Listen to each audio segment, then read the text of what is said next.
तो पहले बलराम पूर्णिमा आती है, फिर जन्माष्टमी आती है और फिर राधाष्टमी आती है। तो ये सीक्वेंस भी बहुत इंपॉर्टेंट है कि पहले हमारे जीवन में बलराम जी का जन्म होगा, तो बलराम जी की कृपा से भगवान कृष्ण की प्राप्ति होगी, और फिर हम राधा रानी को प्रसन्न कर सकते हैं। तो ये इसलिए सीक्वेंस है, और इसलिए हम बलराम जयंती, बलराम पूर्णिमा हम सेलिब्रेट करते हैं। और बलराम पूर्णिमा मतलब पूर्णिमा क्यों है? पूर्णिमा मतलब फुल मून, पूरा चांद। और जिस तरह बलराम जी, तो चांद क्या करता है? चांदनी फैलाता है, नहीं? पूर्णिमा का चांद पूरी सृष्टि में चांदनी फैलाता है, उसी तरह बलराम जी भगवान कृष्ण का यश फैलाता है। और किस तरीके से बलराम जी भगवान कृष्ण का यश फैलाते हैं वो हमें समझना है। और इसीलिए बलराम जी कौन है? गुरु तत्व, आदि गुरु। ओपिनियन क्यों? छुट्टी है आज। तो बलराम जी आदि गुरु हैं, यानी कि वो हमें सिखा रहे हैं कि भगवान कृष्ण की सेवा किस तरह की जाए। इनफैक्ट बलराम जी तो बलराम जी को तो सेव्य भगवान बोला जाता है। मतलब भगवान के सबसे प्रथम विस्तार बलराम जी, सबसे पहले विस्तार। मतलब कृष्ण और बलराम में कोई अंतर नहीं है, सिर्फ किस चीज का अंतर है? रंग का अंतर है, और कोई अंतर नहीं है। मतलब स्वयं साक्षात भगवान ही है बलराम जी। बाकी सब जितने भी अवतार हैं, बाकी जितने भी सब देवी देवता हैं, वो सब तो भगवान के वैसे तो भगवान के स्वांश होते हैं और भगवान के विभिन्न अंश होते हैं। तो स्वांश यानी कि भगवान का अपना विस्तार, जो कि हमें पता है, भागवतम में पूरा दिया हुआ है कि बलराम जी आए, तो बलराम जी से आगे चतुर्व्यूह, तो क्या है? वासुदेव, संकर्षण, प्रद्युम्न, अनिरुद्ध, और फिर उनसे सृष्टि आगे बनती है। तो ये सब सृष्टि करने में भगवान की मदद करते हैं, और बल्कि हम विभिन्न अंश भी हम भगवान की सेवा कर रहे हैं। पर बलराम जी विशेष तरीके से भगवान कृष्ण की सेवा कर रहे हैं, वो हमें समझना है। और बल्कि अगर हमारी भक्ति में अगर बलराम जी का तत्व हम नहीं समझ पाए, तो फिर हम मिस भी कर देंगे। हम भगवान कृष्ण को, हम कभी अगर बलराम जी को नहीं समझे तो हम भगवान कृष्ण को नहीं समझ पाएंगे। तो बलराम जी आदि गुरु हैं तत्व दृष्टि से। बलराम जी फिजिकली भी वैसे भगवान के पास टाइम्स में, भगवान की लीलाओं में पार्टिसिपेट करते हैं, पर फिजिकली अब तो हमारे सामने, मतलब वैसे तो जितना भी जो भगवान की आरती करते हैं, जितना भी संसारी पूरी सृष्टि, ये पूरा ऑल्टर, ये दरी, ये माइक, ये सब कुछ क्या है? ये भगवान, ये एक्चुअली बलराम जी का विस्तार है। तो बलराम जी खुद भी लीला में पार्टिसिपेट करते हैं, जैसे हमें पता है। तो भगवान जब लीला में पार्टिसिपेट करते हैं, तो फिर बलराम जी तो पांचों रसों में भगवान कृष्ण की सेवा करते हैं। तो 5 रस किसी को पता है? 5 रस क्या है? बताओ। 5 रस नहीं बताओ क्या करोगे? हाँ, दास्य रस। सबसे पहले क्या है? सबसे पहला रस बताओ। माधुर्य रस तो सबसे टॉप मोस्ट है। शांत भक्ति रस, शांत भक्ति चैतन्य चरितामृत में आ रहा है ना, और भक्ति रसामृत सिंधु में भी आ रहा है कि 5 मुख्य रस होते हैं। तो 5 मुख्य रसों में भगवान को आनंद दिया जाता है। सबसे पहले है शांत भक्ति रस, फिर दास्य भक्ति रस, है ना, फिर साख्य, फिर वात्सल्य, और फिर माधुर्य। तो 5 रसों में बलराम जी एक्चुअली भगवान कृष्ण की सेवा कर रहे हैं। और तो शांत भक्ति रस क्या है? शांत रहते हो भले आप ज्यादा शोर शराबा ना करें। तो फिर शांत भक्ति रस क्या है? शांत भक्ति रस है जैसे तो जितने भी भगवान के जो ये जो हम मतलब जैसे तो भगवान का मोर पंख हो गया या भगवान का मुकुट हो गया, भगवान की ड्रेस हो गई, तो ये सब क्या है, ये शांत भक्ति रस में भगवान की सेवा कर रहे हैं। तो शांत भक्ति रस में तो ये बलराम जी का विस्तार है।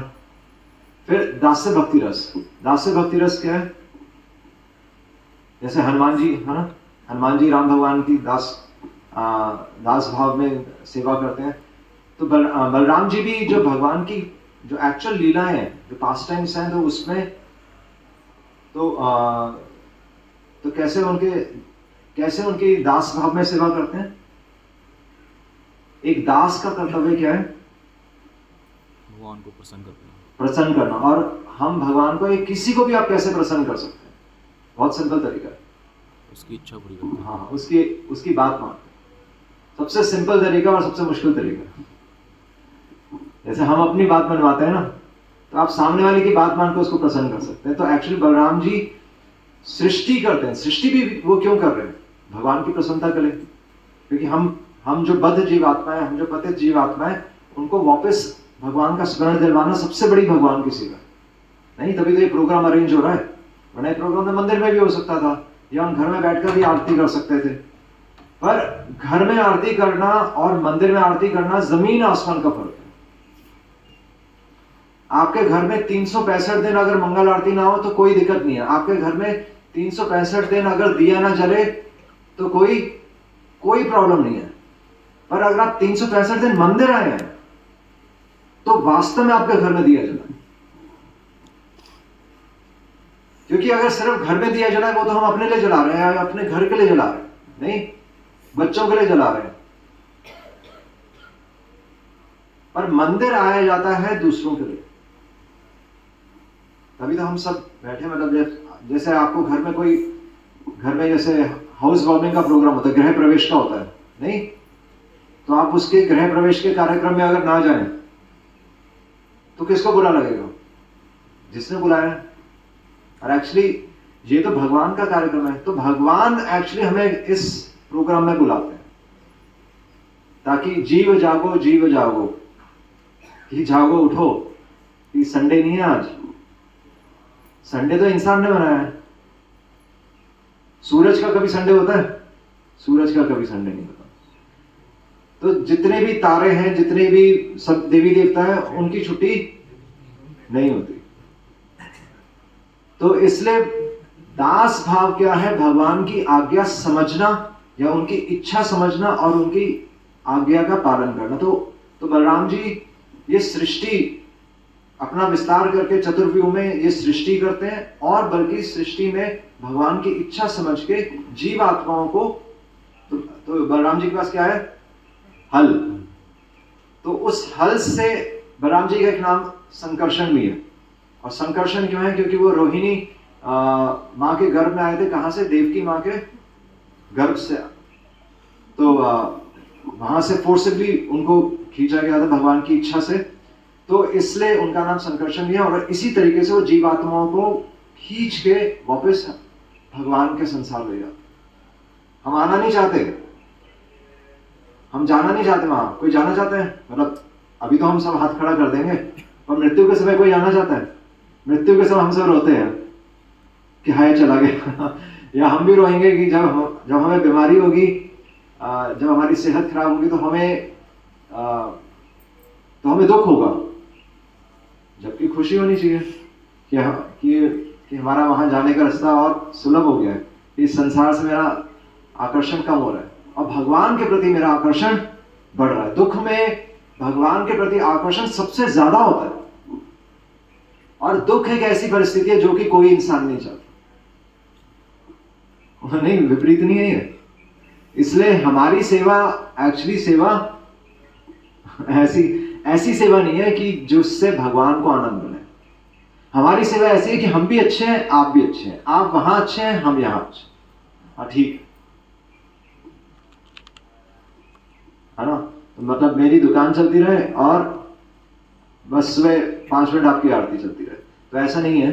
क्योंकि बलराम जी समझ रहे हैं कि एक जीवात्मा को वहां भगवान के पास ले जाना बहुत जरूरी है। क्योंकि उसकी गति वही है। तभी तो हम मृत्यु के समय तुलसी पत्ता और गंगा जल डालते हैं। क्यों डालते हैं? अगर हमारी कोई गति नहीं है, अगर हमें इसी संसार में रहना है, तो तुलसी पत्ता और गंगा जल का क्या काम है? कोई काम नहीं है, है ना? बल्कि मंदिर में, हम गुरुद्वारे में जाकर आंखें क्यों बंद करते हैं? क्योंकि ये संसार जब दिखना बंद होगा तब भगवान नजर आएंगे। तो बलराम जी अपना विस्तार करते हैं। हाँ, तो शांत रस, भक्ति रस और दास्य भक्ति रस भगवान की आज्ञा का, भगवान की इच्छा समझकर भगवान की आज्ञा का पालन करके, और दास्य भक्ति रस, फिर साख्य भक्ति रस। साख्य भक्ति रस कैसे? तो भगवान के साथ जितनी भी क्रीड़ा, साक्षात उनके पास टाइम्स में, उनकी लीलाओं में भगवान उनके साथ खेलते हैं, तो और उनको आनंद देते हैं। साख्य भक्ति रस और वात्सल्य भक्ति रस।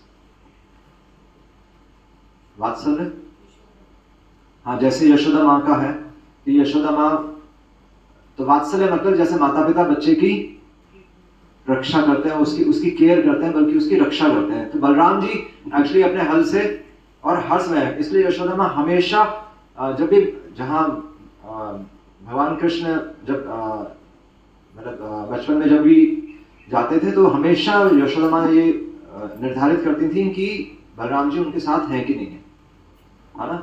और इसलिए उनकी रक्षा करते हैं, इसलिए उनके पास हल भी है। और वात्सल्य भक्ति रस और माधुर्य भक्ति रस। तो माधुर्य भक्ति रस में कैसे? तो एक्चुअली उन बलराम जी का ये विस्तार है अनंग मंजरी। तो श्री राधा कृष्ण गणोदेश दीपिका में, जो कि रूप गोस्वामी, जो कि हमारे आचार्य हैं, तो उनके द्वारा ही वहां पर लिखा गया कि बलराम जी का एक विस्तार अनंग मंजरी है। और अनंग मंजरी तो राधा रानी की छोटी सिस्टर है, वृषभानु की पुत्री वो भी है। और तो वो माधुर्य रस में राधा कृष्ण की लीलाओं में पार्टिसिपेट करके फिर वो उनको आनंद देते हैं। तो पांचों रसों में भगवान की सेवा बलराम जी कर रहे हैं। और बल्कि तो हमें ये सीखना है कि किस तरीके से सेवा करें। एक तो है कि भगवान की इच्छा समझ के, और भगवान को आनंद देके। बलराम जी का एक नाम क्या है? रामवीर। जैसे हम हरे कृष्णा बोलते हैं, हरे कृष्णा कृष्ण कृष्ण हरे हरे, हरे राम राम राम हरे हरे। तो यहाँ पर राम जी, बलराम जी। और बलराम जी यानी कि जो सबको आनंद देते हैं। और वास्तव में किसको आनंद दे रहे हैं? वो हमें आनंद नहीं दे रहे, वो एक्चुअली, या हमें आनंद देकर वो एक्चुअली भगवान को आनंद दे रहे हैं। भक्ति में जो आनंद है, वो आनंद भी बलराम जी दे रहे हैं। जब बलराम जी सारे अवतारों के, सारी सृष्टि के स्रोत हैं, नहीं, सोर्स ऑफ ऑल इनकारनेशंस, और पूरी सृष्टि के, पर वो आदि गुरु या पूरी सृष्टि के स्तोत्र क्यों है, या वो सेव्य भगवान क्यों बोला जाता है, कि किस तरीके से वो भगवान की सेवा कर रहे हैं, ये समझना पड़ेगा। तो किस तरीके से वो भगवान की सेवा कर रहे हैं, तो उसमें भी एक गहराई है कि, तो कोई बता सकता है कि किस तरीके से? एक तो भगवान की इच्छा समझकर, तो हम भी हो सकता है भगवान की इच्छा समझ के, जैसे प्रोग्राम कर रहे हैं, हम भी बड़े बड़े प्रोग्राम्स करते हैं, जब भी जन्माष्टमी सेलिब्रेट करेंगे, तो ये भगवान की इच्छा हम भी समझ रहे हैं, या भगवान के साथ मंदिर में, गुरुद्वारे में जाकर सेवा करते ही हैं, नहीं? तो सेवा तो हर कोई कर रहा है, पर उस सेवा में भी एक मतलब सेवा किस तरीके से की जाए, वो हमें समझना है। तो वो चीज क्या है जो कि बलराम जी हमें सिखा रहे हैं? वो क्या चीज है? गुरु। हाँ, गुरु क्या हो? क्या हो?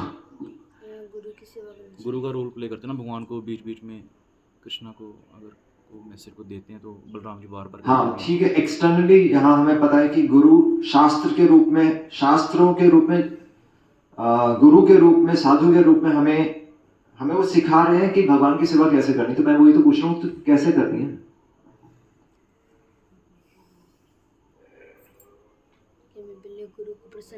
गुरु को प्रसन्न करना है, ठीक है। तो वही तो पूछ रहा हूं, कैसे प्रसन्न करेंगे? सेवा में एक चीज चाहिए जो कि अगर वो नहीं होगी तो सब चीज फेल है। अपनापन। अपनापन ठीक है, अपनापन तो हम दिखाते ही हैं, ज्यादा ही हो जाता है इनफैक्ट। हाँ, समर्पण, वो समर्पण में क्या चीज है, वही तो मैं, अर्पण क्या करना है आपको? एक चीज अर्पण करनी है, इच्छाएं। आप इच्छाएं भी अर्पण कर सकते हैं, पर उसके अलावा भी एक चीज है जो कि अर्पण करनी है, मन। तो 100% मन अर्पण करने का क्या अर्थ है? एक चीज है जो हम अर्पण नहीं कर पाते, वो चीज क्या है? अपना अहम। हाँ, एक्चुअली अभिमान, अहंकार की सेवा में नहीं। एक्चुअली होता ही है कि मैं सेवा कर रहा हूं। अगर हम कुछ भी ना करें, अगर हम जैसे गुरु की बात भी माने, उसमें भी अहंकार तो है ही कि मैं बात मान रहा हूं। या हम कहते तो हैं कि हमें इतने वर्ष हो गए भक्ति में, नहीं? या हम नोट तो करते हैं कि हम रोज 2 घंटे सेवा करते हैं। तो ये जो अहंकार है, तो एक्चुअली ये अहंकार, अभी तो हम जीवात्मा हैं, हम भगवान के कहीं निकट भी नहीं है, और बल्कि तो हम तो भगवान से द्वेष करके ही इस संसार में, क्योंकि हम भगवान की तरह एंजॉय करना चाहते हैं। पर फिर भी हमारे अंदर अहंकार है कि कहीं ना कहीं कि मैं कर रहा हूं। नहीं, जो भी हम कुछ भी सेवा करते हैं मंदिर में, चाहे हम 24, चाहे हम अपना जीवन ही भगवान को दे दें, फिर भी हमें स्मरण रहता है कि मैंने अपना जीवन भगवान को दिया है। वो कैसे पता चलता है? जब सामने वाला हमारी बात नहीं मानता, तो हमें गुस्सा नहीं आता। तो उसका मतलब क्या है कि यानी कि मैं कुछ हूं, तभी तो गुस्सा आ रहा है। अगर मैं कुछ नहीं हूं तो कभी गुस्सा आ ही नहीं सकता। तो यानी कि हम सेवा भी अहंकार के साथ करते हैं, और इसमें कोई बड़ी बात नहीं है। ये तो 100% है, 100%। आप चाहे गेरुए वस्त्र भी डाल लीजिए, हाँ, तो हम चाहे पूरा सर भी मुंडवाए, हम सर भी हेड शेव भी कर लेते हैं ना, पर उसके बाद भी अहंकार नहीं आता। नहीं, इवन इनफैक्ट हम कीर्तन करते हैं तो कीर्तन करने में भी अहंकार है कि मैं कीर्तन कर रहा हूं, कि आज मेरे को कीर्तन करने का मौका ही नहीं मिला। या जब हम सेवा करते हैं तो हम कहते हैं कि आज मेरी सेवा छिन गई। नहीं, तो बलराम जी, ये तो हम जीवात्मा हैं जो कि भगवान के कहीं निकट भी नहीं है, और बलराम जी तो स्वयं भगवान ही है। वो स्वयं भगवान है, बल्कि बलराम जी तो अपनी प्रकट लीला में बलराम जी ने भी रासलीला की। जो वो वृंदावन गए 2 महीने के लिए, जब वो वृंदावन गए तो वृंदावन में तो उन्होंने तो उन्होंने रासलीला की, तो वो तो अलग गोपियों के साथ की थी, पर वो रासलीला से दिखा रहे हैं कि वो भगवान से अलग नहीं है। जैसे हम में से अगर कोई देवी देवता भी रासलीला करना चाहेगा तो एक्चुअली उसको अपराध लगेगा, ये पाप लगेगा हमारी दृष्टि में, नहीं? पर बलराम जी यश, उनका यश बढ़ता है और वो भगवान कृष्ण का यश बढ़ाते हैं। मतलब उनकी रासलीला से ये प्रकट होता है कि वो साक्षात भगवान ही है, वरना भगवान के अलावा और कोई रासलीला नहीं कर सकता। फिर भी हालांकि वो भगवान के प्रथम विस्तार है, हालांकि वो स्वयं भगवान भी है, फिर भी वो अभिमान शून्य रहते हैं। ये वास्तव में गुरु तत्व है। ये वास्तव में 100% सेवा है कि आप सब कुछ कर रहे हैं और फिर भी आप कभी भी अमान ही ना मान देना। चैतन्य महाप्रभु की यही इच्छा थी, अमान ही ना मान देना, कीर्तन सदा हरि। तब हम पूरा जीवन कीर्तन कर सकते हैं। जहां हमारा अभिमान बीच में आ गया तो हमारा कीर्तन रुक जाएगा। हम देखते हैं, मतलब हम बाहर क्या देखें, हम अपने अंदर ही देख सकते हैं कि हमें थोड़ा सा अभिमान आएगा तो एक्चुअली हमारा मनमुटाव शुरू हो जाता है, नहीं? और तभी ये दिखाता है कि हमें संसार में है, और इस संसार में हम बद्ध जीव हैं, क्योंकि हम इन चीजों से भी ऊपर नहीं उठ सकते। इसलिए ये समझ के फिर हमें गुरु शास्त्र के अधीन रहकर उनके शासन के अंदर फिर हम भगवान की भक्ति करते हैं। ये वास्तव में भगवान को वास्तविक आनंद देना है। वास्तविक आनंद हम धन से या बाकी चीजों से हम थोड़ा बहुत इन फूल माला से तो हम दिखा रहे हैं कि हम भगवान की सेवा करना चाहते हैं, पर वास्तव में जब तक हम अपना अभिमान हम भगवान को अर्पण नहीं करेंगे, तब तक हम भगवान को प्राप्त नहीं। इसलिए पहले बलराम पूर्णिमा आती है, क्योंकि बलराम जी हमारा हृदय का मार्जन करते हैं। जब हृदय का मार्जन होगा तब तो वहां पर भगवान कृष्ण आएंगे। और जब तक हमारे हृदय में अभिमान है, जब तक हमारे मन में ये अभिमान है कि मैं भक्त हूं, ये तो अभिमान तो है ही नहीं। जब हम बाहर निकलते हैं समाज में, हमें तो पता ही होता है कि हम भक्ति कर रहे हैं, और हम एक्सटर्नल बाह्य चीजों से हम देखते हैं कि मैं भक्ति कर रहा हूं, नहीं कर रहा। एक बार एक ऐसी तो एक्चुअली हाँ, एक मैं पढ़ रहा था, किस में आ रहा था, तो पुराणों में ही आ रहा था, नहीं इसमें ऋग्वेद की एक छोटी सी पता है ग्रंथ, किसी ने ऋग्वेद पे कमेंट्री लिखी हुई थी, तो वहां पर एक ऋग्वेद में एक स्टोरी है। तो उसमें आता है कि हाँ, तो वहां पर एक जंगल में, मतलब जंगल में नहीं, वन में, वहां पर जैसे तो ऋषि मुनि नहीं रहते कुटिया बनाकर, तो वहां पर एक बार ऋषि मुनि तो शिव जी की आराधना कर रहे थे। तो वहां पर वो तो मतलब एक ब्राह्मण ही थे वो, तो आकर उन्होंने शिव जी को पुष्प चढ़ाए, और जैसे पानी चढ़ाते हैं, पुष्प चढ़ाते हैं, और ठीक है, वो अपना सारा काम शाम करके चले गए। उसके बाद वहां पर तो एक शिकारी आया, और तो भगवान ने उसे प्रेरणा दी कि वहां पर शिवलिंग था, तो भगवान ने उसे प्रेरणा दी कि वो भी मतलब शिव जी की पूजा करे। तो एक्चुअली उसने क्या किया कि जो ऋषि और जो ब्राह्मण जो थे, तो उन्होंने जो फूल चढ़ाए थे और जो उन्होंने चढ़ाया था, उसको सब उन्होंने साइड कर दिया ऋषि ने, और सॉरी उस शिकारी ने। और शिकारी तो मांस खाता है, शिकारी मांस खाता है, और कोई नियम पालन नहीं करता, कोई अपना कोई धर्म का पालन नहीं कर रहा। पर उस शिकारी मतलब उस समय भगवान ने उसको इतनी प्रेरणा दी कि उसका मतलब पूरा मन, उसके मन में पूरा वैराग्य था। आज तक उसने कोई विधि विधान का कोई पालन नहीं किया था, नियमों का। पर उसने वहां पर जाकर एक्चुअली उन फूलों को हटाया, बल्कि हटा के फेंक दिया दूर, और जितना भी वहां पर तामझाम था सब हटा दिया। और फिर उसने वहां पर भगवान मतलब शिव जी को, तो उसके पास तो कुछ नहीं था, वो तो उसका शिकार था, तो उसने वही अर्पण कर दिया, मांस, शिव जी को। मतलब और एक्चुअली वहां पर ऋग्वेद में आता है कि शिव जी ने उसकी वो जो आहुति थी, तो वो स्वीकार कर। तो ऐसा हो सकता है कि हम पूरा जीवन हम भगवान का नाम ले रहे हो, और एक व्यक्ति सड़क पे चलता हुआ आया और भगवान उसको कृपा देते, क्योंकि हमारा अभिमान है। और जो दूसरा व्यक्ति, जो कई बार एक व्यक्ति आता है जो कि उसके मन में पूर्ण वैराग्य होता है, तो हो सकता है उसके मन में उस अभिमान ना हो। ऐसी एक स्टोरी आती है कि एक ब्राह्मण रोज देखता था कि उसके घर के आगे से एक वैश्या निकलती थी, और तो वो हमेशा वैश्या को देखकर मुंह पलट लेता था, और वैश्या हमेशा उस ब्राह्मण को देखती थी। और वो तो वैश्या तो वो तो अपने काम पे जाती थी, और इधर ब्राह्मण अपनी पूजा करता था। पर ब्राह्मण के मन में था कि ये एक्चुअली ये वैश्य है ना, और वैश्या के मन में था कि ये ब्राह्मण है। तो वैश्या के मन में आ गया कि मेरा जीवन ऐसा क्यों नहीं है, और ब्राह्मण के मन में आ गया कि मैं सुपीरियर हूं, कि मैं उच्च हूं और ये नीच है। तो एक्चुअली दोनों की मृत्यु एक ही समय हो गई। तो कौन कहां गया?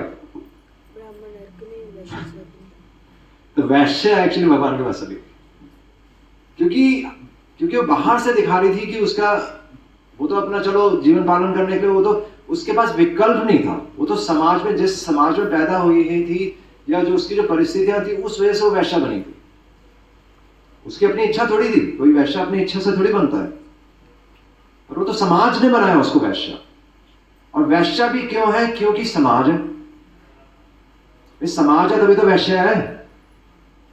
तो एक्चुअली जो सभ्य लोग हैं वो वैश्य को एंजॉय कर रहे हैं, और नाम किसका खराब हो रहा है? वैश्य।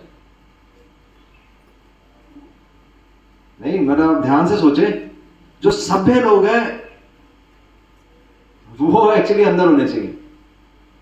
वैश्य तो परिस्थिति में फंसी हुई है।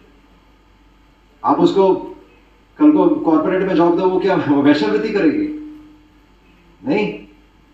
पर हम, मतलब हमारी दृष्टि है, मतलब ऐसा हमें हमारे अंदर है कि हम दूसरे व्यक्ति को नीच दृष्टि से देखते हैं।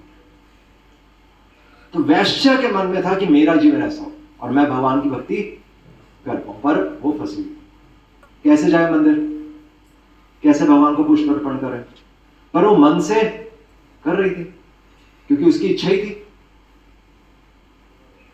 तो हाँ, जबकि उस ब्राह्मण के मन में आ गया, ब्राह्मण यानी कि ब्रह्म इति जानती, जो भगवान को जानता है वो ब्राह्मण है ना। धागे पहनने से कोई ब्राह्मण नहीं होता। चैतन्य महाप्रभु ने भी बोला कि वह विप्र कि वह न्यासी शूद्र के लेना। कोई विप्र कि कोई ब्राह्मण और कोई विद्वान, कोई सन्यासी या कोई शूद्र नहीं है। यही कृष्ण तत्ववेता से ही गुरु है। जो भगवान को समझ गया वो गुरु। तो ब्राह्मण तो एक्चुअली भगवान को समझना क्या होता है, या भगवान के दर्शन करना क्या होता है? भगवान के दर्शन करने का अर्थ यही है कि आप भगवान की इच्छा समझ गए। उस दिन हमें भगवान के दर्शन होंगे जिस दिन हम भगवान की इच्छा समझ जाएंगे। और भगवान की इच्छा क्या है कि जीवात्माओं का कल्याण किस तरीके से हो, कि हम जो इस संसार में फंसे हुए हैं, मनः षष्ठानि इंद्रियाणि, कि हम इन 5 इंद्रियों और मन से इस संसार में संघर्ष कर रहे हैं किसी तरीके से, कि हम इस संसार में हम अपना पेट का पालन कर सकें। तो एक्चुअली इसलिए ब्राह्मण समझता है कि भगवान की इच्छा क्या है, और वो इसलिए जीव के कल्याण के लिए काम करता है। पर वो तो वैश्य के बारे में सोच रहा था कि वो नीचे और मैं उच्च हूं। ये तो हमारे मन में आ ही जाता है, नहीं आएगा? या आप रास्ते पे कोई नाली साफ कर रहा होगा तो आप साइड से निकल जाएंगे ना। मतलब मैं अपने लिए कह रहा हूं, हम साइड से निकल जाते हैं, अरे स्मेल आ रही है, या आप कूड़े के ढेर के आगे से निकले, यहां तो कॉमन ही है। तो कूड़े के ढेर से आगे से निकले तो हम नाक बंद कर लेते हैं, या हम कहते हैं देखो बदबू आ रही है। पर एक्चुअली वो कूड़ा किसने बनाया है? वो हमारा है, हमारा ही तो कूड़ा है। वो किसने? भगवान ने बनाया है क्या? और हम ऐसे करके निकल जाते हैं जैसे हम बिल्कुल साफ है। वो कूड़ा तो भगवान हमारे अंदर देख रहे हैं, और हम सोच रहे हैं हम नहा के साफ हो गए। नहीं, नहाकर तो ये फीलिंग आती है कि देखो कहीं हम कहीं मेरे पैर में गोबर ना लग जाए।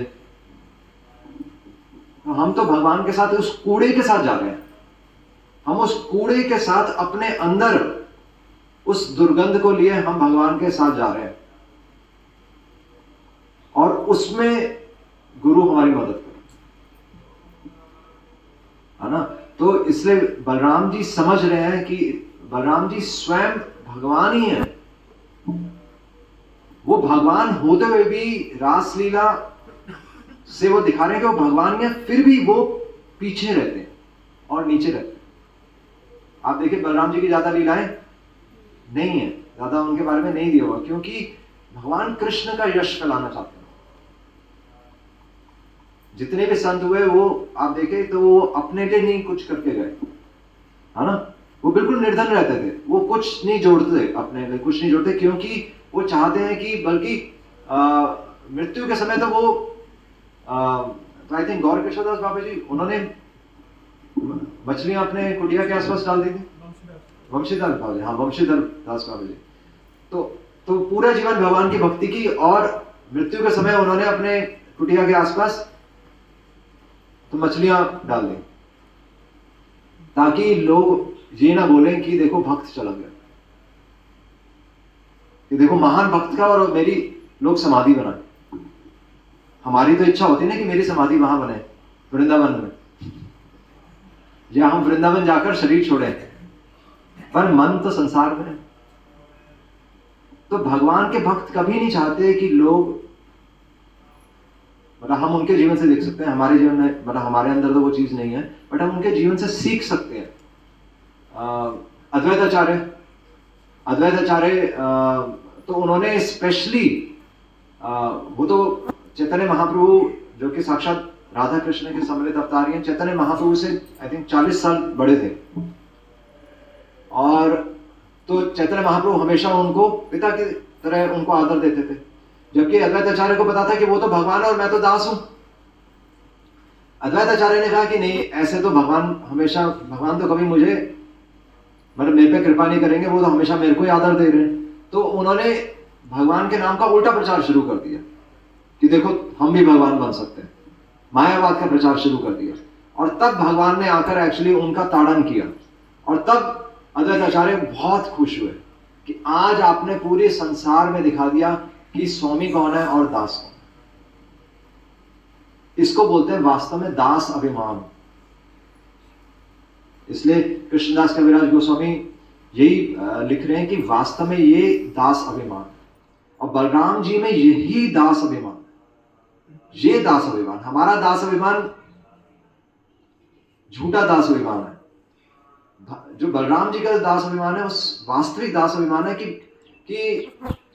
मंदिर में कोई मेरे बारे में चर्चा ना करे, या मैं कुछ ऐसा ना करूं कि मेरा नाम मंदिर में गलती से भी लिया जाए, क्योंकि सबका आकर्षण मेरी तरफ आ गया, भगवान की तरफ जाना चाहिए था ना। इसलिए मंदिर में लाल कपड़े पहनकर आना मना है, क्योंकि सारा आकर्षण आपकी तरफ आ गया। चमकदार कपड़े, या समझ रहे हैं, बहुत सुंदर सच समझ कर, या गाड़ी में आप बड़ी गाड़ी में मंदिर में आ रहे हैं, वो उद्देश्य नहीं है। बैठ जाइए बाद में कर। हमारा किसी का भी ध्यान हमारी तरफ नहीं आना चाहिए, है ना? तो ये वास्तव में दास अभिमान है। तो दास हमेशा चाहेगा कि स्वामी हमेशा उसका ताड़न करे, उसे डांट पड़े, स्वामी उसे डांटे तब वो बहुत खुश होता है। एक बार अद्वैताचार्य ने चैतन्य महाप्रभु नित्यानंद प्रभु को तो भोजन पे बुलाया था, तो प्रसाद ग्रहण करते हुए तो नित्यानंद, तो चैतन्य महाप्रभु तो प्रसाद ले रहे थे, तो नित्यानंद प्रभु साथ में थे। तो नित्यानंद प्रभु ने एक्चुअली वो प्रसाद खाते खाते उन्होंने बोला मैं संतुष्ट नहीं हूं। उन्होंने वो चावल उठाकर, अद्वैताचार्य मतलब उनसे 40 साल बड़े हैं अद्वैताचार्य, तो उन्होंने वो चावल उठाकर एक्चुअली वहां फर्श पे फेंक दी। मतलब कोई आपको सर्व कर रहा हो और आप उठा के प्रसाद मतलब वो फेंक दे वहीं पर उसके सामने। तो अद्वैताचार्य तो आचार्य हैं, और उनको पता था कि ये भगवान है, मतलब कृष्ण गौर निताय चैतन्य महाप्रभु नित्यानंद प्रभु स्वयं कृष्ण बलराम, है ना। तो उनको पता था ये भगवान है। उन्होंने मतलब तो जब उन्होंने चावल फेंके तो उनके वो चावल के दाने अद्वैताचार्य के चरण पे, मतलब उनके शरीर पे स्पर्श हो गए, उनके शरीर से स्पर्श किए।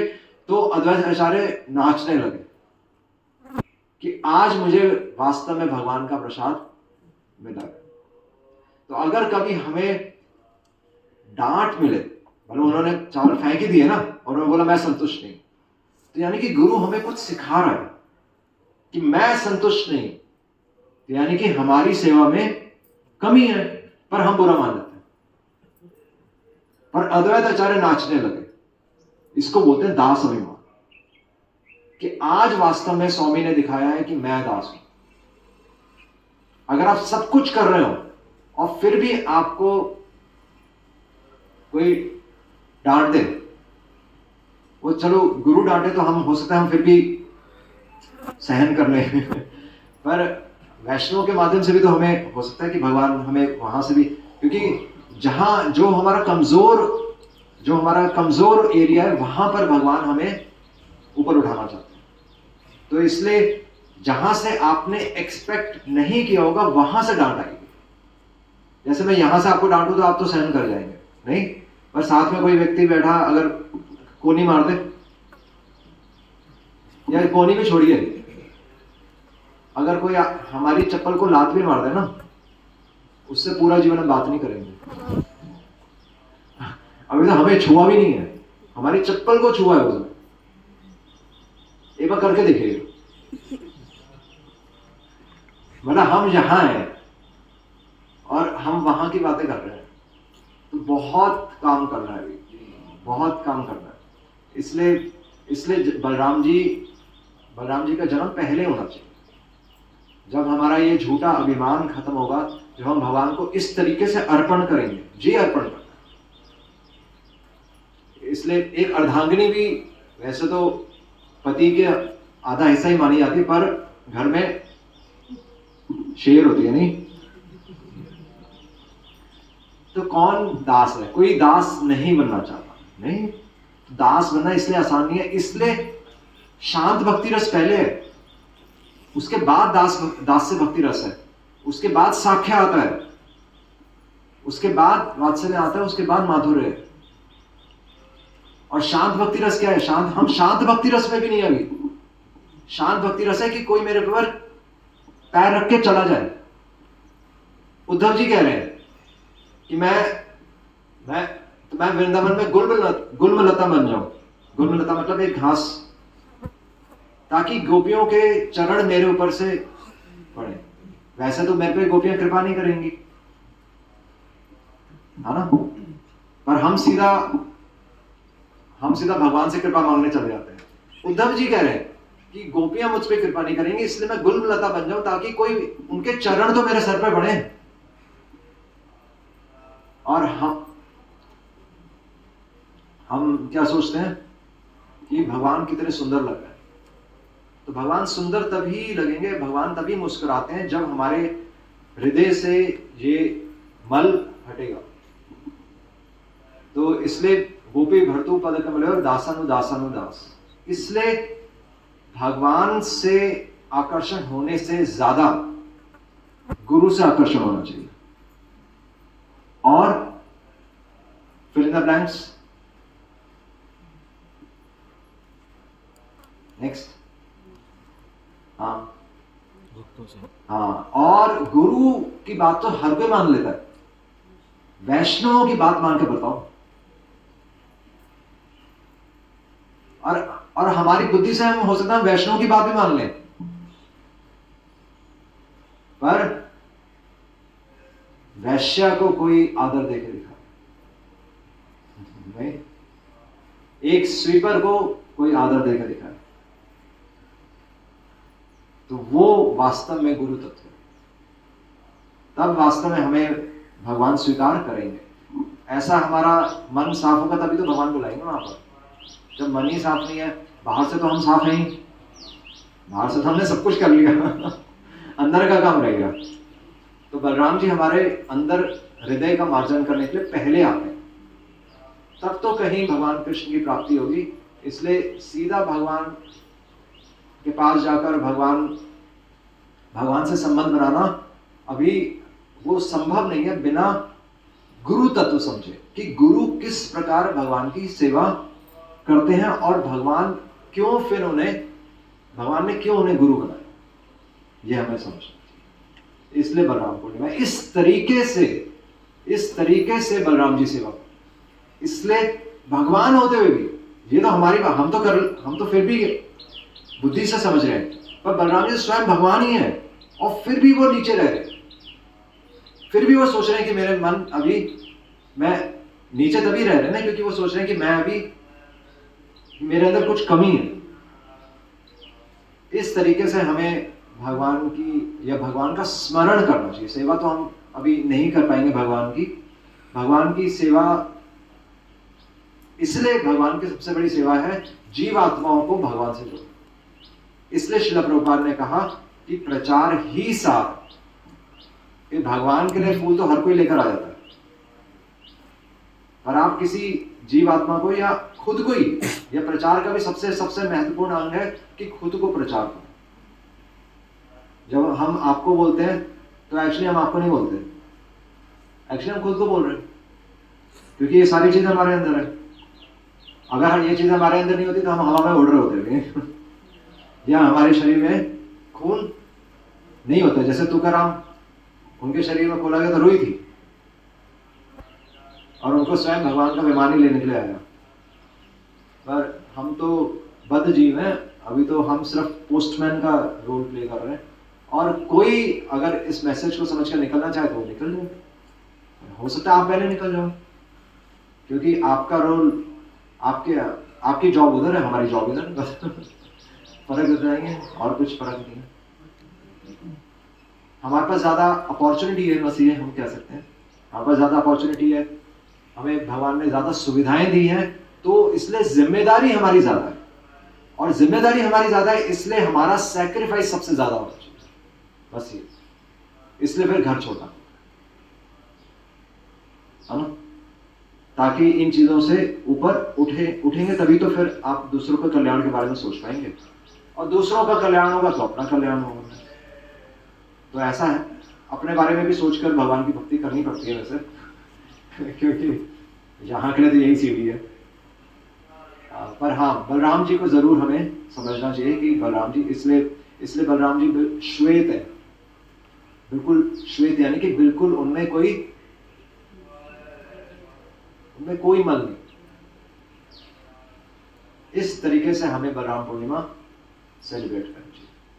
हरे कृष्णा कृष्णा कृष्णा हरे हरे, हरे राम राम राम। श्री प्रभुपाद की